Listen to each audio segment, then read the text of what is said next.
श्री शिवाय दोस्तों। पूज्य गुरुजी ने अभी अपनी 2 दिन पहले की कथा में एक ऐसा विशेष उपाय बताया है जो उन्होंने आज तक अपनी किसी भी कथा में नहीं बताया। पूज्य गुरुजी ने कहा कि जब आपके हाथ तंग चल रहे हो, जब रुपए पैसे कहीं से हासिल ही ना हो पा रहे हो, जीवन में चारों तरफ से सिर्फ और सिर्फ परेशानियां आ गई हो, उनसे बाहर निकलने का कोई रास्ता ना दिखाई पड़ रहा हो, व्यापार, फैक्ट्री, नौकरी, दुकान या कुछ भी ना चल रहा हो, चारों तरफ से नुकसान ही नुकसान हो रहा हो, तो आपको यह एक उपाय सिर्फ 1 दिन कर लेना है। और गुरुजी ने कहा कि आप कुछ ही दिनों में देखेंगे कि आपके जीवन में कितना बड़ा चमत्कार हुआ है। धन हासिली के नए नए मार्ग बन जाते हैं, जीवन की सारी बाधाएं समाप्त हो जाती हैं और आपको सुख समृद्धि की हासिलें होती है। तो चलिए जानते हैं इस विशेष उपाय के बारे में। लेकिन उससे पहले एक है, अगर आप चैनल पर नए हैं तो कृपया चैनल को सब्सक्राइब जरूर कर लें और कमेंट बॉक्स जय माता लक्ष्मी जरूर लिखें। मां लक्ष्मी आपकी इस वीडियो को जो भी मनुष्य पूरा देखे उसकी सारी मनोकामनाएं पूरी कर देना, उसकी झोली खुशियों से भर देना। भक्तों, क्या आप जानते हैं कि आपके पैरों की चप्पल भी आपके जीवन का भाग्य बदल सकती है? घर में सुख, शांति और बरकत लाने में हमारे आसपास की हर चीज का बड़ा महत्व है। हिंदू सनातन ज्योतिष शास्त्र के अनुसार हमारे जीवन पर उन वस्तुओं का गहरा असर पड़ता है जिनका संबंध हमारे ग्रहों से होता है। इसलिए घर की हर चीज को सही जगह पर रखना और महत्व को समझना बेहद जरूरी है। आज हम बात करेंगे पैरों में पहनने वाले चप्पल की। यह हमारे रोजमर्रा के जीवन का अहम हिस्सा है। लेकिन क्या आप जानते हैं कि यह आपकी किस्मत को भी असरित कर सकती है? सही तरीके से रखी गई चप्पलें घर में सुख और समृद्धि लाती है, जबकि लापरवाही से रखी गई चप्पलें दुर्भाग्य और आर्थिक परेशानियों का कारण बन सकती है। भक्तों, कहा जाता है कि किसी इंसान की चप्पल देखकर उसकी आर्थिक और सामाजिक स्थिति का अंदाजा लगाया जा सकता है। सही आदतें और चप्पलों की देखभाल न सिर्फ आपके भाग्य को संवार सकती है, बल्कि जीवन को और भी सुखद बना सकती है। तो आइए जानते हैं उन महत्वपूर्ण बातों के बारे में जो चप्पलों से जुड़ी है और जिन पर ध्यान देना बेहद जरूरी है। लेकिन उससे पहले, अगर आप चाहते हैं कि मां लक्ष्मी का आशीर्वाद हमेशा आपके साथ रहे, तो इस वीडियो को लाइक करें, चैनल को सब्सक्राइब करें और कमेंट बॉक्स में जय मां लक्ष्मी हम पर और हमारे परिवार पर कृपा करें, हमारे दुख दूर जरूर लिखें। नंबर 1, टूटी या पुरानी चप्पलें। आपने अक्सर देखा होगा कि कई लोगों के घर में टूटी हुई या बहुत पुरानी चप्पलें पड़ी रहती हैं। लोग इन्हें ठीक करवाने या फेंकने में देर कर देते हैं, लेकिन ऐसी चप्पलें घर में अशांति और नकारात्मक ऊर्जा का कारण बनती है। इसीलिए अगर आपकी कोई चप्पल टूट जाए या बेकार हो जाए तो उसे तुरंत घर से हटा दें। नंबर 2, मुख्य द्वार पर। मुख्य द्वार घर का सबसे महत्वपूर्ण स्थान होता है, जहां से मां लक्ष्मी का आगमन होता है। अगर यहां जूतों और चप्पलों का ढेर लगा रहेगा या गंदगी होगी तो यह मां लक्ष्मी को नाराज कर सकता है। ऐसा होने से घर में आर्थिक तंगी और कष्टों का सामना करना पड़ सकता है। नंबर 3, ईशान कोण में चप्पलें ना रखें। घर के उत्तर पूर्व कोने को ईशान कोण कहा जाता है और इसे बेहद पवित्र समझा गया है। इस दिशा में भगवान का वास होता है। अगर आप इस जूते या चप्पल रखते हैं तो यह अशुभ समझा जाता है। इससे घर में नकारात्मक ऊर्जा फैलती है और दरिद्रता का वास हो सकता है। नंबर 4, चप्पलें सही तरीके से रखें। अक्सर लोग चप्पल उतारते समय उन्हें ऐसे ही फेंक देते हैं जिससे एक चप्पल दूसरी के ऊपर आ जाती है। यह एक अशुभ संकेत समझा जाता है। ऐसा करने से नकारात्मक ऊर्जा का असर बढ़ा सकता है। इसलिए जब भी चप्पल उतारे उन्हें सही से और व्यवस्थित रूप से रखें। इन छोटी छोटी बातों का ध्यान रखकर आप अपने घर में सुख, शांति और समृद्धि को बनाए रख सकते हैं। यह बातें न केवल आपके जीवन को बेहतर बनाती हैं, बल्कि आपके आसपास के माहौल को भी सकारात्मक बनाती हैं। ध्यान रखें, छोटी छोटी आदतें बड़े बदलाव ला सकती हैं। अगर आपकी चप्पल उलटी हो या दूसरी चप्पल पर पड़ी हो तो यह बीमारियों का संकेत समझा जाता है। इसीलिए कोई चप्पल उल्टी दिखे तो उसे तुरंत सीधा कर दे और अपनी चप्पल को कभी भी उल्टा ना छोड़े। नंबर 5, घर में चप्पल को दहलीज पर खड़ा करके ना रखे। कई लोग चप्पल को सुखाने के लिए दहलीज पर रख देते हैं, लेकिन ऐसा करना अशुभ समझा जाता है। इससे घर में नकारात्मक ऊर्जा उत्पन्न होती है और बरकत खत्म हो जाती है। दहलीज को घर के प्रवेश का महत्वपूर्ण स्थान समझा गया है, जिसे साफ सुथरा रखना जरूरी। जब चप्पल या जूते दहलीज पर रखे जाते हैं तो यह न केवल घर की सुंदरता को असरित करता है, बल्कि देवी देवताओं की कृपा को भी दूर कर सकता है। नकारात्मक ऊर्जा का असर हमारे मानसिक स्वास्थ्य और परिवार के सदस्यों के संबंधों पर भी पड़ सकता है। नंबर 6, जूते चप्पल पहनकर कभी भोजन न करें। माता अन्नपूर्णा इससे नाराज हो जाती है और दुर्भाग्य पीछा नहीं छोड़ता। इसी तरह घर की रसोई में भी जूते पहनकर ना जाए। यह बहुत अशुभ समझा जाता है और इससे ग्रहों पर बुरा असर पड़ सकता है, जिससे जीवन में कठिनाइयां बढ़ सकती हैं। नंबर 7, घर के दरवाजे पर चप्पल उतारने से बचे। किसी को भी उपहार में जूते चप्पल न दे। पुराने टूटे या घिसे हुए जूते चप्पल पहनना भी अशुभ समझा जाता है। यह दुर्भाग्य को निमंत्रण देता है। अपने जूते चप्पलों को हमेशा साफ रखें और नियमित रूप से धोकर पहनें। घर में जूते चप्पल इधर उधर बिखरे ना रखें।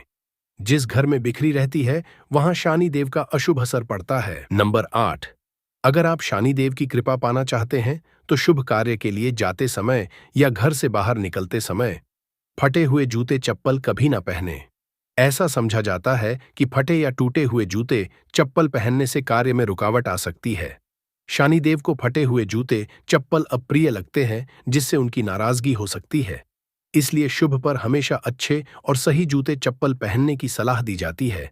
यदि संभव हो तो नए या अच्छी स्थिति में जूते चप्पल पहने ताकि आपकी यात्रा सफल और शुभ हो। इसके अलावा अगर आप किसी विशेष स्थान पर जा रहे हैं जहां अच्छे कपड़े पहनने की जरूरत है, तो जूते चप्पल भी आपके पहनावे का एक महत्वपूर्ण हिस्सा है। नंबर 9, शनिवार के दिन जूते चप्पलों का दान करना शुभ समझा जाता है। खास तौर पर से बने जूते चप्पल शनिवार को दान करने से शनि देव प्रसन्न होते हैं। ऐसा समझा जाता है कि यह दान इंसान की आर्थिक स्थिति सुधार है और जीवन की बाधाओं को दूर करता है। अलावा दान करने से इंसान के पाप कम होते हैं और पुण्य में वृद्धि होती है।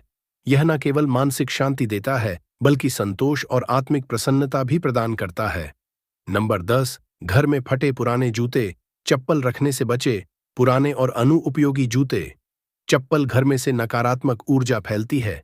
इसका असर ये होता है कि घर में कोई ना कोई बीमार रहता है और गरीबी का वास बना रहता है। इसके साथ ही यह घर में वास्तु दोष भी उत्पन्न करता है। ऐसे जूते चप्पलों को या तो घर से बाहर निकाल दें या किसी जरूरतमंद को दान कर दें। नंबर 11, जिन लोगों की कुंडली में शनि ग्रह भारी होता है या जिनकी ग्रह दशा में शनि की 7.5 चल रही होती है, उनके लिए यह उपाय लाभकारी हो सकते हैं। उन्हें मंगलवार, शनिवार और ग्रहण के दिन जूते चप्पल खरीदने से परहेज करना चाहिए।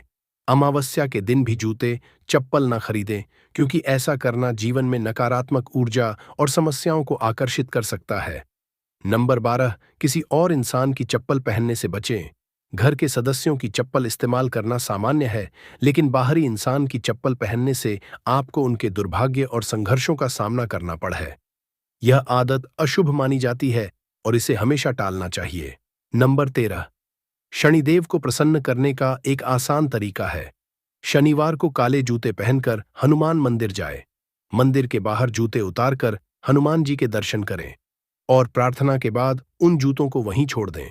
यह जूते किसी जरूरतमंद के काम आएंगे, जिससे शनिदेव और बजरंग बल्ली प्रसन्न होंगे। यह उपाय आपके जीवन की कठिनाइयों को दूर कर घर में सुख समृद्धि लाएगा। नंबर 14, अन्न और धन के भंडार वाले स्थान को पवित्र रखें। जहां घर का अनाज या धन रखा हो, वहां जूते चप्पल पहनकर कभी ना जाए। ऐसा करना अशुभ समझा जाता है और इससे धन हानि या अन्य की बर्बादी हो सकती है। इन स्थानों को साफ सुथरा और जूते चप्पल रहित रखना बेहद जरूरी है। नंबर 15, पुराने और अनुपयोगी जूतों का उपाय। शनिवार के दिन अपने किसी पुराने या अनुपयोगी जूते पहनकर किसी चौराहे पर जाए। वहां जूते उतार प्रार्थना करें कि आपकी धन संबंधी सभी समस्याएं इन जूतों के साथ समाप्त हो जाएं। प्रार्थना के बाद उन जूतों को वहीं छोड़कर घर लौट आए। यह उपाय आपके घर में बरकत और आर्थिक समृद्धि लाने में सहायक हो सकता है। आपके अन्न और धन के भंडार हमेशा भरे रहेंगे। भक्तों, घर के मंदिर में जो एक लोटा जल रखा जाता है, उसका क्या करें? घर के मंदिर का लोटा कैसा हो? पीतल का हो, तांबे का? और घर के मंदिर में जो एक लोटा जल रखा होता है, उस जल का हम क्या करें? कुछ लोग करते हैं गलती और बाद में पछताते हैं। ऐसी गलती आप कभी मत करना, नहीं तो कंगाल हो जाओगे, बर्बाद हो जाओगे। घर के मंदिर में एक लोटा जल ऐसे कभी मत रखना। साथ ही जानिए दीपक घर में कौन से पदार्थ का रखना चाहिए, तांबे का, लोहे का, पीतल का, कांसे या फिर स्टील का, कांच का या फिर माटी का। कुछ लोग घर में रखते हैं, गलत, और घर हो जाता है बर्बाद। इस पदार्थ का दीपक तो हम भी नहीं रखते। और जानिए दीपक की लौ कच्चे कलावे से बनाए या रुई से या फिर सूती हाथ में बंधने वाले कलावे से कुछ लोग करते हैं। भयंकर गलती लग जाता है। पितृदोष, शनिदोष, काल सर्प दोष, मंगल दोष, भयंकर से भयंकर गरीबी का दोष भी लग जाता है। भक्तों, कुछ लोग यहां पर ऐसे भी होंगे जो इस वीडियो को बीच में ही छोड़ देंगे। अगर इस वीडियो को आपको छोड़ना ही है तो छोड़ देना, परंतु लक्ष्मी जी मां का अपमान मत करना। वीडियो को अधूरा छोड़कर, इसलिए आपको घर के मुख्य द्वार पर जल कैसे छिड़कना है, इस कार्यविधि को पूरा ही देखे। आधा अधूरा देखने से समझ लेना आप मां लक्ष्मी का अपमान कर रहे हैं। भक्तों, बहुत समय से आप लोगों के प्रश्न आ रहे हैं कि मुख्य द्वार पर जल छिड़कने का सही समय क्या होता है और सही विधि क्या होती है, किस समय हमें जल छिड़कना चाहिए, और क्या मुख्य द्वार पर जल छिड़कने के लिए स्नान करना आवश्यक है या बिना स्नान किए भी मुख्य द्वार पर जल का छिड़काव किया जा सकता है। झाड़ू लगाने से पहले या फिर झाड़ू लगाने के बाद जल छिड़कना चाहिए। और एक और प्रश्न आया है कि क्या पीरियड्स में हम अपने घर के मुख्य द्वार पर जल का छिड़काव कर सकते हैं या मुख्य द्वार पर दीपक दान कर सकते हैं। और जल से ही जुड़ा हुआ एक और प्रश्न है आपका कि घर के मंदिर में जो प्रतिदिन एक लोटा जल रखते हैं, उस जल का हमें क्या करना चाहिए, किस तरह प्रयोग करना चाहिए, क्या हम उसे खाने में प्रयोग कर सकते हैं या फिर हम किसी पौधे में डाल सकते हैं, उस जल का उपयोग किस तरह से होना चाहिए। और कुछ लोगों का कहना यह है कि जब हम मुख्य द्वार पर जल छिड़क हैं तो घर के अंदर की तरफ से जल छिड़क या घर के बाहर की तरफ से जल का छिड़काव करें। इसके बारे में कई लोग शंका में हैं। आज यह शंका भी दूर जाएगी। और मुख्य द्वार पर जल छिड़कने से संबंधित आपका अगला प्रश्न है कि कई ऐसे लोग हैं जो कि फ्लैट में रहते हैं, कुछ ऐसे लोग हैं जो किराए के मकान में रहते हैं, एक ही कमरे में रहते हैं, तो उन्हें अपने घर पर मुख्य द्वार पर दीपदान किस तरह से करना चाहिए, जल कहाँ छिड़कना चाहिए, मतलब वह इस जगह को मुख्य द्वार मानकर वहां पर मुख्य द्वार से जुड़े हुए उपाय करें। तो आज की वीडियो पूरी तरह से आपके पर ही आधारित है। मुख्य द्वार पर जल छिड़कने का सही समय क्या होता है और सही विधि क्या होती है। तो देखिए, अगर आप मुख्य द्वार पर जल छिड़कें तो आपको ध्यान रखना है कि जल आप एक दिन पहले ही मतलब रात को सोने से पहले एक पात्र में कोई भी आप पात्र ले सकते हैं। जैसे कि आप एक तांबे का भी पात्र ले सकते हैं। तांबे का ना हो तो आप पीतल का ले सकते हैं, स्टील का ले सकते हैं, चांदी का ले सकते हैं।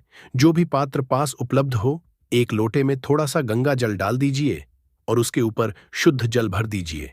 और हाँ, गंगा जल ना हो तो भी परेशान होने की आवश्यकता नहीं है। सिर्फ शुद्ध जल से भी आप पात्र को भर सकते हैं और उस जल से भरे पात्र को अपने घर की रसोई में रख दीजिए। अब जैसे कि आप अगले दिन सुबह उठकर इस जल का छिड़काव अपने घर के मुख्य द्वार पर करेंगे। अब बहुत से भक्तों के प्रश्न आए हैं कि क्या हम स्नान से पहले यह जल छिड़क सकते हैं या फिर स्नान आवश्यक है। देखिए, मुख्य द्वार पर जो सुबह सबसे पहले जल छिड़का जाता है, जैसे कि जो रसोई में रखा हुआ जल होता है, यह एक तरीके से उपाय के तौर पर किया जाता है। भक्तों, घर में किसी भी तरह की परेशानी हो, किसी भी तरह के दुख दर्द रहता हो, गरीबी हो या फिर कलह क्लेश बहुत अधिक रहता है, मतलब किसी भी तरह की नकारात्मक ऊर्जा से आप परेशान हैं, बहुत समय से परेशानियों में ही गिरे हुए हैं, तो ऐसे में रसोई में रखा जाता है और यही जल घर के मुख्य द्वार पर सुबह उठकर छिड़का जाता है। इस जल के छिड़काव से आपके घर की कोई भी परेशानी हो, बहुत शीघ्र समाप्त हो जाती है। इस उपाय को करने से आपके घर में सुख समृद्धि भी आती है, कला क्लेश से भी मुक्ति मिलती है, बीमारियों से भी मुक्ति मिलती है। मतलब देखिए, किसी भी तरह की मानसिक परेशानी हो, शारीरिक परेशानी हो, आर्थिक तंगी हो या आपके घर में कोई वास्तु दोष हो, किसी भी तरह का ग्रह दोष हो, जैसे कि कई ऐसा होता है कि कई लोगों के ऊपर कई तरह के बुरे ग्रह दोषों का असर होता है, जिसकी वजह से घर में परेशानियां हमेशा बनी रहती हैं, तो ग्रह दोषों के असर से भी आपको मुक्ति मिलती है। वास्तु दोष और पितृदोष भी समाप्त होता है। इसके साथ ही जैसे कि बहुत से लोगों के प्रश्न होते हैं कि उनके ऊपर किसी ने कुछ कर करा दिया है, उनके परिवार में किसी भी तरह की पहले कोई परेशानी नहीं थी, लेकिन अभी कुछ समय से लगातार आती ही जा रही है और कोई रास्ता नहीं मिल रहा है परेशानी से निकालने का। तो किसी के भी किए कराए तंत्र मंत्र का असर हो, किसी की बुरी नजर का असर हो, तो भी आपके इस उपाय से, मतलब इस एक लोटा जल से, आपकी परेशानी स्वतः ही कुछ दिनों में समाप्त हो जाती है। तो यह घर की सभी परेशानियों से मुक्ति पाने का रामबाण और सबसे सरल, सबसे आसान उपाय होता है, जो हमारे सनातन शास्त्रों में है। तो आप अपनी घर की रसोई में एक लोटा जल रखे रात में भरकर और प्रातःकाल जल्दी उठकर उसी जल से अपने घर के मुख्य द्वार को धोते हैं, तो कोई समस्या नहीं है। लेकिन इस जल का छिड़काव घर के मुख्य द्वार पर सूर्योदय होने से पहले हो जाना चाहिए। अब भक्तों, जैसे आपका अगला प्रश्न है कि क्या हमें स्नान करके इस जल का छिड़काव अपने घर के मुख्य द्वार पर करना चाहिए या फिर बिना स्नान किए भी कर सकते हैं? देखिए, ये जो हम है, मतलब ये एक उपाय होता है, तो इसे हम स्नान करने के बाद नहीं करते। कियान सुबह जल्दी उठते हैं और उठकर सबसे पहले घर की रसोई में जाएंगे। उसके बाद उस जल को लेकर आप घर के मुख्य द्वार पर जाएंगे। मुख्य द्वार खोलकर, मतलब मेन गेट खोल दीजिए, और उसके बाद मुख्य द्वार पर इसी जल का छिड़काव कर दीजिए। और जल का छिड़काव करते समय अपने पितरों का ध्यान कीजिए, माँ लक्ष्मी का ध्यान कीजिए, क्योंकि कहा जाता है कि सुबह सुबह माँ लक्ष्मी प्रत्येक द्वार पर आती है, सबके द्वार पर आती है। जिनके भी द्वार खुले होते हैं, जिनके घर में जल का छिड़काव मुख्य द्वार पर हुआ रहता है, उसके घर में प्रवेश कर जाती है। तो महालक्ष्मी का अपने मन में ध्यान कीजिए और एक तरह से प्रार्थना कीजिए, हे माँ लक्ष्मी, आप मेरे घर में प्रवेश करें, मैं आपका स्वागत करने के लिए तैयार हूं। और इसके बाद अपने पितरों का ध्यान कीजिए, क्योंकि हमारे घर की दहलीज होती है, वहीं पर पितरों का वास समझा जाता है। तो जब आप दहलीज पर जल के छींटे देते हैं, तो आपके पितृ बहुत प्रसन्न हो जाते हैं और उनका आशीर्वाद भी आपको हासिल होता है। तो सुबह जो आप जल छिड़के, इसके लिए स्नान करने की आवश्यकता नहीं है, बिना स्नान किए भी कर सकते हैं। भक्तों, वीडियो में आगे बढ़ने से पहले आपसे छोटा सा निवेदन है कि कमेंट बॉक्स में जय मां लक्ष्मी जरूर लिखें। महालक्ष्मी जी, जो भी भक्त इस वीडियो को देख रहा है, उसके घर में सुख समृद्धि आए, उसके घर में कोई भी परेशानी नहीं आए और पूरा परिवार सुख शांति से अपना जीवन यापन करे। भक्तों, अगर तुम में से कोई महालक्ष्मी जी को मानता है, तो अगर सच में ही भक्त हैं, आप इस वीडियो को लाइक कर कमेंट बॉक्स में एक बार जय मां लक्ष्मी लिख देना और उसके मन में जो भी मनोकामना है वह पूरी कर देना। अब भक्तों, आपका अगला प्रश्न है कि क्या झाड़ू लगाने के बाद हमें जल का छिड़काव करना चाहिए या फिर झाड़ू लगाने से पहले भी जल का छिड़काव कर सकते हैं? तो जैसे मैंने आपको पहले ही बताया था कि उठने के बाद सबसे पहला कार्य जो आपको करना है वह जल का छिड़काव ही करना है। उसके बाद आप झाड़ू लगा सकते हैं। लेकिन एक चीज का ध्यान रखिए, जब हम सोकर उठते हैं तो सबसे पहले बिस्तर पर बैठे हुए ही अपने दोनों हथेलियों को जोड़कर और दोनों हथेलियों को सामने से जोड़कर पूरी हथेली को देखा जाता है। उसमें मां लक्ष्मी का ध्यान किया जाता है। उसके साथ ही 5 देवताओं दान किया जाता है। 5 देवता कौन कौन से होते हैं मां? दुर्गा भगवान शिवा, भगवान श्री हरि विष्णु, गणपति गजानंद और भगवान सूर्य देवता। पंच देवताओं का ध्यान हम अपने हाथों में ही करते हैं, हथेलियों में ही करते हैं। लक्ष्मी का मध्य, सरस्वती कर मूल्य, ब्रह्मा प्रभाते कर दर्शन। भक्तों, इस मंत्र का उच्चारण आप चाहे तो कर सकते हैं, नहीं करते हैं तो भी कोई बात नहीं। अपने इष्ट देव देवता का और 5 देवताओं का ध्यान अपनी हथेलियों में, उसके बाद दोनों हाथ जोड़कर सभी देवी देवताओं को प्रणाम किया जाता है और उसके बाद अपने हाथ से पृथ्वी का स्पर्श करते हैं, धरती को छूकर प्रणाम करते हैं 2 बार या 3 बार, और उसके बाद अपना दाहिना पांव पृथ्वी पर रखते हैं, भक्तों धरती पर रखते हैं। उसके बाद ही बाकी के जो सभी कार्य होंगे वह उसके बाद ही किए जाएंगे। जल का छिड़काव आप उसके बाद ही करेंगे, मतलब सुबह उठने के बाद सबसे पहले हथेलियों के फिर को प्रणाम कीजिए, फिर धरती पर पैर रखें और उसके बाद रसोई में जाकर आपको जल लेना है और घर का मुख्य द्वार खोलकर मुख्य द्वार पर जल का छिड़काव करना है, मां लक्ष्मी का और अपने पितरों का ध्यान करना है। उसके बाद आप अपने घर में आ जाएंगे और उसके बाद जो भी आपकी रूटीन वर्क होते हैं, मतलब झाड़ू लगाएंगे या फिर आप स्नान करेंगे, ये सभी कार्य उसके बाद किए जाएंगे। और अब जैसे कि कई लोगों के प्रश्न आते हैं कि जब हम जल का छिड़काव है, क्या उसी समय हम घर के मुख्य द्वार पर झाड़ू लगाकर और पानी डालकर क्या हम मुख्य द्वार की अच्छे से सफाई कर सकते हैं? जी हाँ, बिल्कुल कर सकते हैं। पहले आप जो रसोई में रखा हुआ जल है, उस जल का छिड़काव कर दीजिए, उसके बाद और भी पानी डालकर, मतलब अगर आपके पास जल और उपलब्ध है तो और जल लेकर और घर के मुख्य द्वार की अच्छी तरह से झाड़ू से या कैसे भी सफाई कर सकते हैं। और कई लोगों के प्रश्न आए हैं कि हम किसी फ्लैट में रूअर रहते हैं या फिर किसी ऐसे कमरे में रहते हैं, किराए के कमरे में, कि हमारे पास एक ही कमरा है, तो हम जल का छिड़काव या फिर दीपक दान कहां पर करें, किससे हम अपना मुख्य द्वार माने। देखिए, जो आपका अपना कमरा है या फिर जो फ्लैट है आपका, जहां पर आपका नेम प्लेट लगा हुआ है, आप उसी स्थान पर दीपक दान करेंगे और उसी स्थान पर आपको जल का छिड़काव करना है। मतलब जहां पर अगर एक ही कमरे का मकान है तो आपके कमरे का है, वहीं पर आपको थोड़ा सा जल छिड़क है और वहीं पर आप दीपक दान भी करेंगे, जो कि मुख्य द्वार से जुड़े हुए उपाय होते हैं। वह आप अपने घर के, मतलब जो अपना कमरा है उसके बिल्कुल दरवाजे के पास ही करेंगे। और आपका अगला प्रश्न है कि क्या पीरियड में हम अपने घर के मुख्य द्वार पर जल का छिड़काव कर सकते हैं, दीपक दान कर सकते हैं। देखिए, जल का छिड़काव करने के लिए पीरियड हो या ना हो उससे कोई फर्क नहीं पड़ता, जल का छिड़काव कर है। रही बात दीपक दान की, तो दीपक दान देखिए कार्मिक पूजा में आ जाता है और कार्मिक पूजा हम बिना शुद्ध हुए नहीं कर सकते हैं। मतलब पीरियड समाप्त होने के बाद ही आप कर सकते हैं। भक्तों, बाकी जल का छिड़काव आप कभी भी कर सकते हैं, पीरियड्स में भी कर सकते हैं, कोई समस्या नहीं है। और अब आपका प्रश्न है कि क्या घर के मंदिर में जो हम जल रखते हैं, क्या वह रखना जरूरी है, और अगर हम रखते हैं तो उस जल का क्या करें। देखिए, घर के मंदिर में जल रखना बहुत आवश्यक है। जल एक ऐसी चीज होती है जिसमें सभी तरह की जो ऊर्जा होती है ऑब्जर्व हो जाती है। तो जो हम पूजा पाठ करते हैं, मंत्रों का जप करते हैं या वहां पर प्रार्थना करते हैं, जो भी हमारे अपने मन की कामना भी कहते हैं, भगवान से तो सभी चीजें उस जल में समाहित हो जाती हैं। इसलिए पूजा करने से पहले घर के मंदिर में एक लोटा जल रखा जाता है और उसके बाद दीपदान, मतलब एक दीपक प्रज्वलित कर दिया जाता है। यह अग्नि जल का एक तरह से बैलेंस भी हो जाता है और इसलिए सनातन शास्त्रों के अनुसार घर के मंदिर में एक लोटा जल भी हमेशा होना चाहिए और दीपक भी प्रज्वलित करना चाहिए। तो अब इस जल का करना क्या चाहिए। देखिए, जब हम जल रखते हैं, सुबह की पूजा में रखते हैं, मतलब सुबह जो हम पूजा करते हैं, प्रातःकालीन पूजा, उस समय जल रखा जाता है और वह जल हम अगले दिन उठते हैं। मतलब जब आप अगले दिन पूजा करने जाते, भक्तों स्नान इत्यादि करने के बाद, तो आप उस जल को उठाते हैं। सबसे पहले तो उस जल का प्रयोग सुन लीजिए, आप अपने घर के सारे कमरों में, मतलब पूरे घर में उस जल का छिड़काव करते हैं, तो इससे आपके घर का शुद्धिकरण हो जाता है, क्योंकि वह बहुत ही सकारात्मक ऊर्जा से भरा हुआ जल होता है।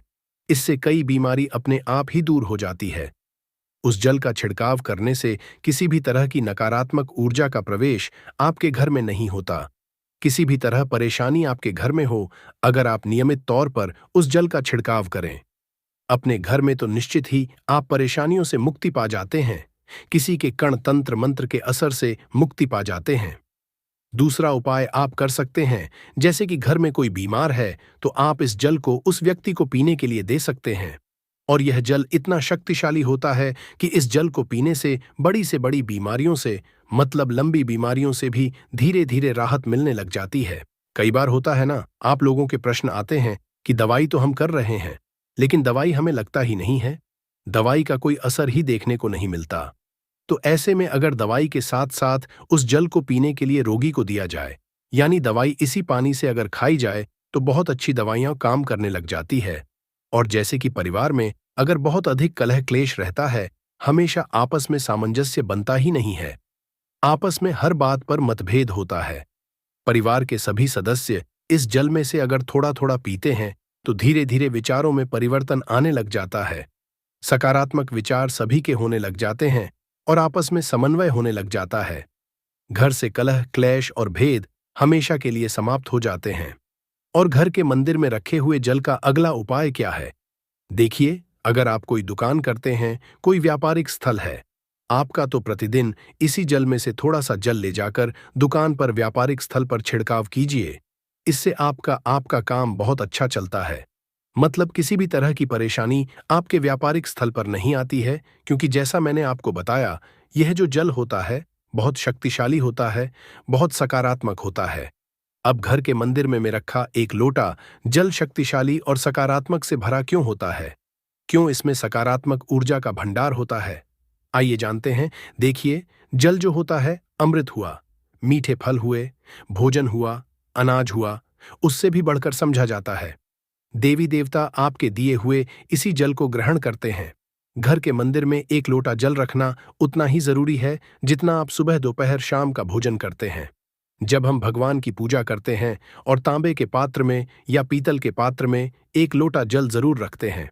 जल जो होता है सागर रूपी होता है और यही सागर आपकी नया पार लगता है।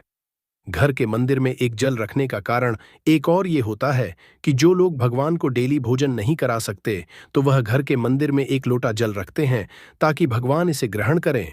और यह जल रूपी प्रसाद इसके अगले दिन यह सुबह के समय आप प्रसाद समझकर ग्रहण करें। लेकिन याद रहे, घर के मंदिर में रखा लौटा जल कभी भी तुलसी में अर्पित नहीं करना चाहिए। उसके लिए आप अलग से तांबे के पत्र से तुलसी में जल अर्पित कर सकते हैं, क्योंकि यह जल सभी देवी देवता ग्रहण करते हैं, तो इसीलिए तुलसी में डालना वर्जित है।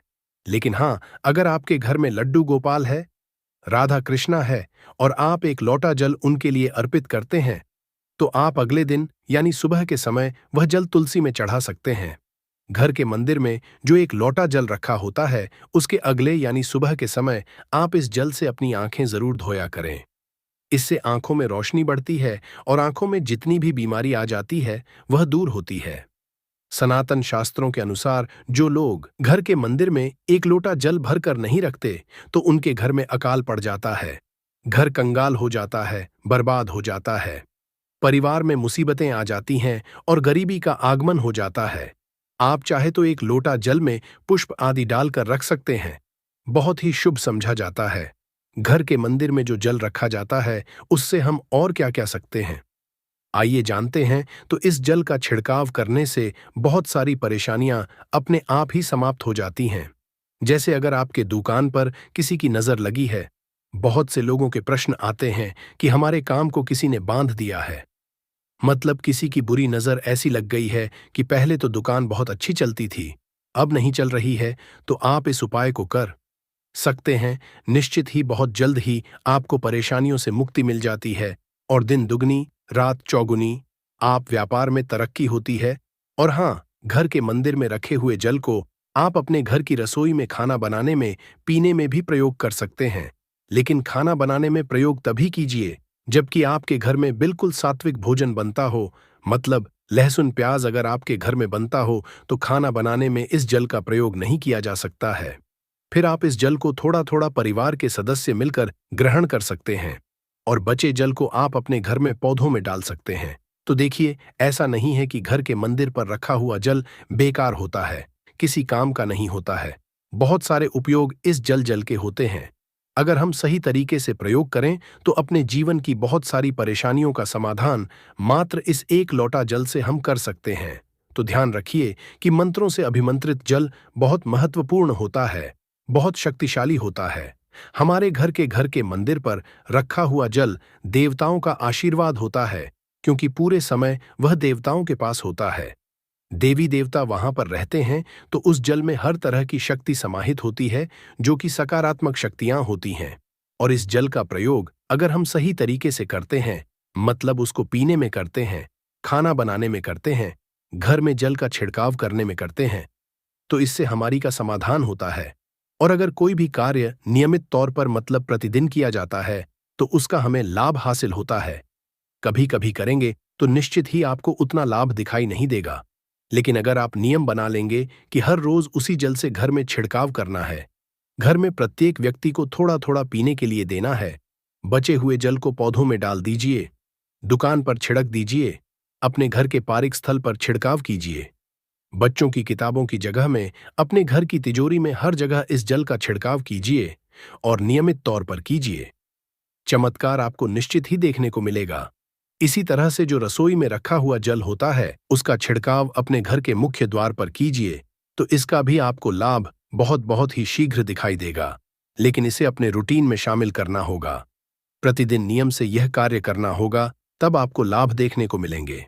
और हां, कई लोगों के प्रश्न आते हैं कि घर के मंदिर पर जो रखा हुआ जल होता है, तो जब हम अगले दिन उठाते हैं तो उसमें कई बार कुछ चीजें पड़ जाती हैं, कोई कीड़े मकोड़े पड़े जाते हैं, क्योंकि खुला होता है तो क्या हम उसे ढक सकते हैं? जी हाँ, बिल्कुल ढक सकते हैं। जब आप पूजा करते हैं, सुबह के समय तो जब तक पूजा कर रहे हैं, जब तक मंत्र उच्चारण कर रहे हैं, तब तक जल खुला रखिए। और उसके बाद जैसे कि आप पूजा पर है, तो उससे पहले जल को किसी भी प्लेट से या कटोरी से ढक दीजिए। फिर जब आप अगले दिन उस जल को उठाएंगे, तो बिल्कुल शुद्ध और साफ सुथरा जल आपको मिलेगा। और उस जल का प्रयोग आप अपने किसी भी कार्य में कर सकते हैं। और भक्तों, आप जब भी घर के मुख्य द्वार पर जल छिड़काव करें, तो गणेश जी भगवान का यह मंत्र जरूर बोले, और जो हमने आपको वीडियो में बताया है, उसे ध्यानपूर्वक अच्छी तरह समझकर अपने घर के मुख्य द्वार पर जल का छिड़काव करें। भक्तों, अब जानते हैं दीपक किस पदार्थ का होना चाहिए। लोहे का, तांबे का, पीतल का, कांसे का, या फिर स्टील का, या माटी का, या कांच का।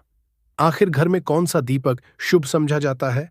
रखना, अगर गलती से भी घर में गलत पदार्थ का दीपक रख लिया है, तो पूरा घर अस्त व्यस्त हो जाएगा, कंगाल हो जाएगा, बर्बाद हो जाएगा। भक्तों, देखिए, स्टील के दीपक में पूजा करना घर में शनि को कुपित करता है। घर में लोहे के दीपक पूजा नहीं करना चाहिए। घर बर्बाद हो जाता है, गरीबी आ जाती है। बाजार में लोगों को लुभाने के लिए कांच के दीपक भी आ गए हैं। बिल्कुल भी गलती से भी घर ना लाएं, नहीं तो राहु केतु आपके घर चले आएंगे और घर बर्बाद हो जाएगा। कांच का दीपक शनि और राहु को नाराज करता है। इससे निकली लौ घर में तबाही ला सकती है। कांच का गर्म होना घर में रोग दोष परेशानी उत्पन्न होती है। कच्चा कलवा तथा रुई का दीपक ही जलाना सबसे अच्छा समझा जाता है। जो लोग सूती जो हाथ पर बांधा जाता है, कलवा, उससे लौ की बाती बनाते हैं, तो उस घर में परेशानी और गरीबी आ जाती है। हुई और कच्चा कलवा ही शुभ समझा जाता है। तांबे का दीपक, पीतल का दीपक, माटी का दीपक धन की देवी मां लक्ष्मी को आकर्षित करता है। घर में कोई और दीपक नहीं लाना चाहिए। पीतल और माटी का दीपक शुभ और मंगलकारी समझा जाता है, जिससे शनि और राहु केतु भी प्रसन्न रहते हैं, मंगल भी भारी नहीं होता। भक्तों, अब जानते हैं घर के बाहर या घर के अंदर दीपक जलाने के फायदे जानकर आप चौंक जाएंगे। खासकर घर के बाहर दीपक जलाने से 5 वो फायदे जो आपको चौंकाने वाले हैं। भक्तों, ये बात तो आप जानते हैं कि भगवान की पूजा के दौरान दीपक जरूर जलाया जाता है। यह तो हमें मिलता ही मिलता है, पर हमने उस दिन पर इस उपाय को किया है, तो हमें उससे भी बड़ा फल मिलता है, और फल बहुत जल्दी मिलता है, क्योंकि आप इस उपाय को बहुत ही बड़े और विशेष दिन पर कर रहे हो। तो चलिए, अब उपाय के बारे में बात करते हैं। उससे पहले आप लोगों को यह जानना आवश्यक है कि आखिर यह उपाय किस समय करना है, किसको करना है और कैसे करना है। तो चलिए, हम आगे आपको वीडियो में एक एक करके बता देते हैं। लेकिन उससे पहले, अगर आप लोग हमारे चैनल पर पहली बार आए हैं या फिर मेरी आवाज आज पहली बार सुन रहे हैं, तो हमारे चैनल को सब्सक्राइब जरूर कर लेना, और इस वीडियो को लाइक करके कमेंट बॉक्स में श्री शिवाय नमस्तु, भयंकर ओम नमः शिवाय जरूर टाइप कर देना। तो दोस्तों, इस पीपल के पत्ते पर वाला उपाय को हमें इस मंगलवार के दिन कैसे करना है, किसको करना है, किस समय करना है और कहां पर करना है, ये सारे सवालों के जवाब आपको इस वीडियो में मिल जाएंगे। और जो ये वीडियो देखेगा भाई, उसको पीपल के पत्ते पर राम वाला उपाय जरूर करना चाहिए, क्योंकि इस दिन पीपल के पत्ते का भी बहुत ही बड़ा और विशेष महत्व होता है। आ जाए पीपल के पत्ते पर राम वाला उपाय की, तो ये सोने पर सुहागा वाली बात हो जाती है, और ये एक बहुत ही बड़ा उपाय हो जाता है मंगलवार का। तो अब दोस्तों, इस पीपल के पत्ते पर राम वाला उपाय को आखिर करना किसको है, सबसे पहले हम लोग वह बात जान लेते हैं। तो देखो, घर की जो बड़ी माताएं बहनें होती हैं, उन माताओं बहनों में से कोई भी एक बड़ी माता बहन इस वाले उपाय को कर सकती है। और दोस्तों, अगर आप चाहें तो अपने घर में से सभी सदस्यों को भी इस उपाय को करवा सकते हैं। अगर किसी व्यक्ति की खुद की कोई मनोकामना है, खुद की कोई दुख और परेशानी है जो कि वह लिए ही करना चाहता है इस वाले उपाय को, तो वह खुद अपने लिए भी कर सकता है। बाकी अगर कोई घर में से ऐसा है जो कि अपने पूरे घर परिवार की सुख और शांति के लिए यह वाला उपाय करना चाहता है, तो भाई वह भी कर सकता है। उसमें भी कोई दिक्कत वाली बात नहीं है। कहने का मतलब यह है कि इस उपाय को हर एक सदस्य भी कर सकता है, और पूरे घर परिवार के सदस्य के लिए घर की बड़ी माताओं बहनों में से कोई एक माता बहन भी कर सकती है। माता बहनें अगर घर में उपस्थित ना हो या वह यह वाला उपाय ना कर पा रही हो, तो फिर घर का कोई सदस्य भी इस पीपल के पत्ते पर राम वाला उपाय को कर सकता है। चाहे फिर वह पुरुष ही क्यों ना हो, उसमें कोई भी दिक्कत वाली बात नहीं है। उसके बाद में दोस्तों, जो अगला प्रश्न निकल कर आता है वह यह आता है इस उपाय को लेकर कि आखिर इस उपाय को हमें किस समय करना है, सुबह के समय करना है कि शाम के समय करना है। तो देखो, वाले उपाय को आप लोग सुबह के समय भी कर सकते हो और शाम के समय प्रदोष काल में भी कर सकते हो। अब अगर आप पूछो कि भाई साहब, सबसे उत्तम समय कौन रहेगा इस पीपल के पत्ते पर राम वाला उपाय को करने का, तो हम आपसे बस यही कहेंगे कि इस उपाय को आप सुबह के समय करेंगे तो ज्यादा बेहतर होगा। बाकी अगर प्रदोष काल शाम के समय भी करेंगे तो भी अच्छा होगा, उसमें कोई भी दिक्कत वाली बात नहीं है। तो अब दोस्तों, जो अगली सबसे बड़ी और महत्वपूर्ण बात यह आती है कि सुबह अगर हम उपाय को करेंगे तो हमें कितने बजे से लेकर कितने बजे तक के बीच में करना है, और शाम के समय प्रदोष काल में करेंगे तो हमें कितने बजे से लेकर कितने बजे के बीच में करना है। तो देखो, सुबह जितनी जल्दी हो सके आप उपाय को करने की कोशिश करना। बाकी अगर किसी कारणवश लेट भी हो जाओ, थोड़ी देर भी हो जाए, तो 10 या 11 बजे तक भी आप उपाय कर लेना, पर 12 बजे से ज्यादा देरी ना हो। ठीक है, बात का ध्यान रखना। उसके बाद में दोस्तों, अगर शाम के समय प्रदोष काल की बात करें, प्रदोष काल का जो समय है होता है वह शाम के 6 बजे से शुरू हो जाता है। मतलब शाम के 6 बजे से लेकर 7 बजे के बीच का जो समय होता है, ये समय प्रदोष काल का समय होता है। तो आप इस उपाय को 7 या 8 बजे के बीच में भी कर सकते हो। मतलब शाम के 6 बजे से रात 8 बजे के बीच में आप कभी भी इस वाले उपाय को कर सकते हो, उसमें दिक्कत वाली बात नहीं है। हमें किसी भी दिन आपको पीपल के पत्ते पर राम लिखकर बहुत छोटा सा उपाय करना है। ऐसा समझ लीजिए, जितने भी आपके शत्रु है, जो भी आपके विरोधी है, दुश्मन है, जो आपको हर तरफ से परेशान कर रहे हैं, अब उन शत्रुओं की अकड़ निकलेगी। शत्रु का किया कराया भी तुरंत हट जाएगा जब मंगलवार में आप इस छोटे से उपाय को करेंगे। तो देखिए, आज की वीडियो विशेषकर उन लोगों के लिए ही है जो अपने जीवन में शत्रुओं से और दुश्मन से बहुत ज्यादा परेशान हो चुके हैं। देखिए, जगत जनन जागदम्बा का हम मंगलवार में पूजन करते हैं और उनसे जुड़े हुए उपाय करते हैं। साथ ही साथ आपको बता दें कि मंगलवार में संकट मोचन हनुमान जी का पूजन करने से और उनसे जुड़े हुए कुछ उपाय करने से जीवन के बड़े से बड़े कष्ट भी क्षण भर में दूर हो जाते हैं। तब बहुत कम समय में आपके शत्रु और आपके विरोधी आपके जीवन से दूर हो जाएंगे। आपके दुश्मन लाख कोशिश करने के बाद भी आपका बाल भी बांका नहीं कर पाएंगे, अगर आप मंगलवार में इस छोटे से उपाय को कर लेते हैं। अब देखिए, आज का जो समय है यह कलयुग का समय है, और कलयुग के एकमात्र देवता जो अपने भक्तों के जीवन से सारे कष्टों को दूर कर देते हैं, वह स्वयं है संकट मोचन हनुमान जी। और संकट मोचन हनुमान जी का पूजन अगर आप मंगलवार में करते हैं और उनसे जुड़ा हुआ यह छोटा सा उपाय अगर आप मंगलवार में किसी भी दिन कर लेते हैं, तो ऐसा समझ लीजिए, आपके जो शत्रु हैं, आपके जो विरोधी, आपके जो दुश्मन हैं, ये किसी भी तरह से आपको परेशान करने का प्रयास कर लें, आपका भी बांका नहीं कर पाएंगे। दूसरी चीज, अगर आपके शत्रु ने आपके ऊपर कोई भी तंत्र मंत्र करवा रखा है, कोई भी जादू टोना, कोई भी ब्लैक मैजिक आपके ऊपर करवा दिया है या करवाने का प्रयास कर रहे हैं, ऐसा समझ लीजिए, वह किया कराया आप तक पहुंचेगा ही नहीं।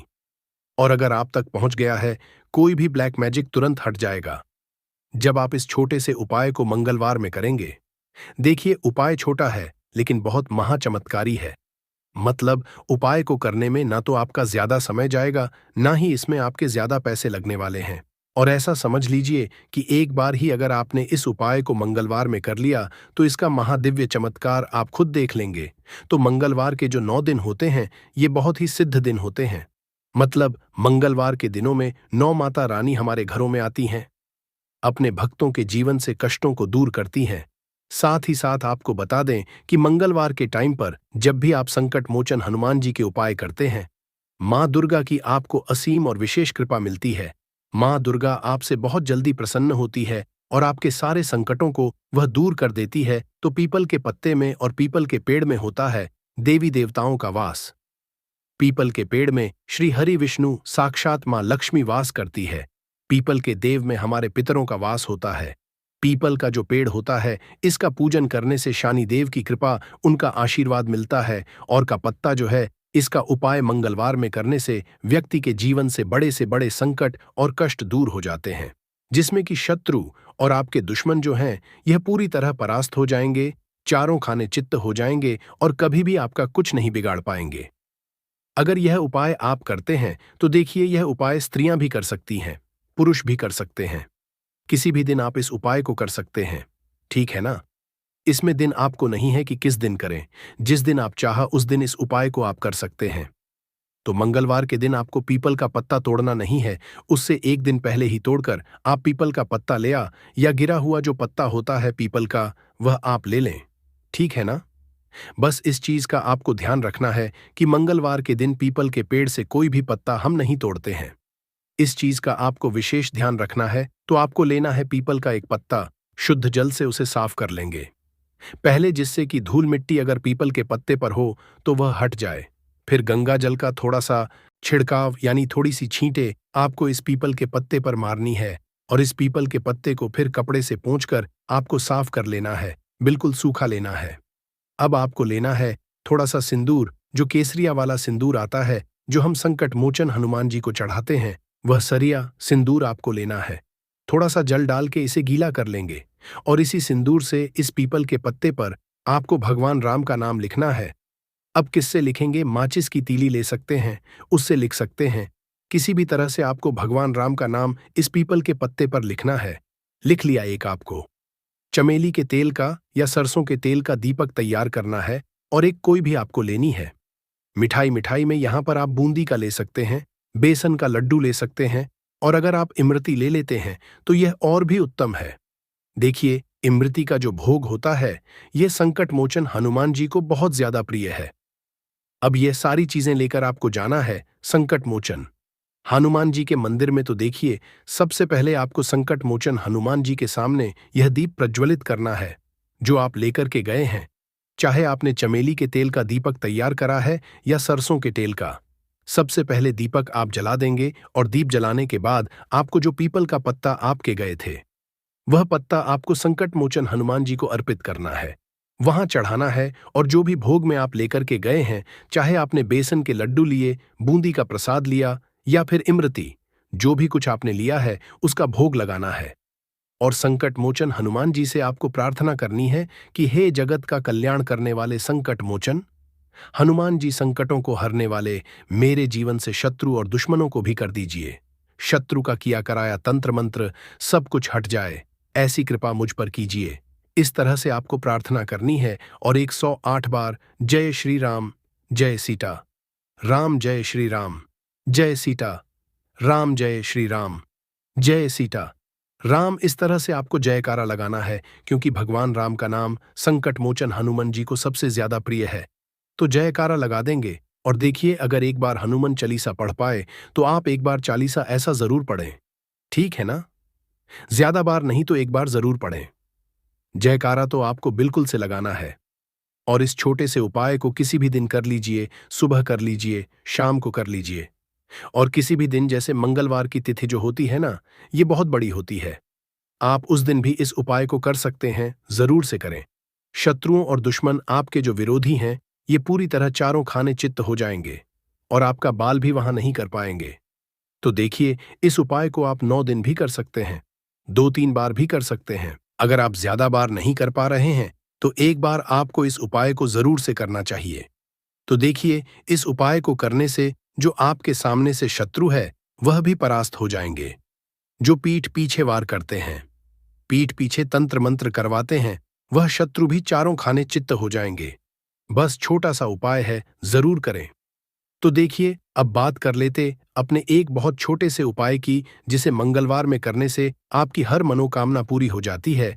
यह उपाय आप अपने घर पर ही कर सकते हैं, कहीं जाने की आवश्यकता नहीं है। कोई भी ऐसी विश जो बहुत लंबे समय से अधूरी है, पूरी नहीं हो रही है, या धन को लेकर आप बहुत परेशान हैं, या घर में संकट कष्ट बहुत आते हैं, बीमारियां बहुत आती हैं, तो एक लाल पुष्प, जैसे कि गुलाब का फूल भी लाल होता है, आप जरूर से अपने घर के मंदिर में मां दुर्गा को अर्पित करें, और एक देसी घी का दीपक लाल बाती का लाकर मां का पूजन करें। मंगलवार में अगर लाल रंग से जुड़ा हुआ यह उपाय आप करते हैं, आपकी सारी मनोरथ, सारी मनोकामनाएं मां पूरा कर देंगी, क्योंकि लाल रंग मां दुर्गा को बहुत प्रिय है। लाल पुष्प और लाल रंग की बाती का दीपक आपकी बड़ी से बड़ी मनोकामना को भी पूरा कर देगा। मंगलवार में यह उपाय आप किसी भी दिन कर सकते हैं।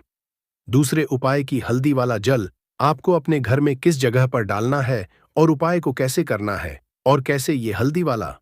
दिन जब आप अपने घर में डालते हैं, छींट है उपाय को करते हैं, तो सीधे सीधे महालक्ष्मी आपसे प्रसन्न होकर आपके घर में आती है और श्री हरि विष्णु के साथ आती है। स्थिर लक्ष्मी का आपके घर में वास होता है। कहने का मतलब है कि फिर कभी भी मां लक्ष्मी आपके घर को छोड़कर नहीं जाती है। जो लोग कहते हैं कि हमारे घर में धन तो आता है, लेकिन चला जाता है, लेकिन खर्ची बहुत है।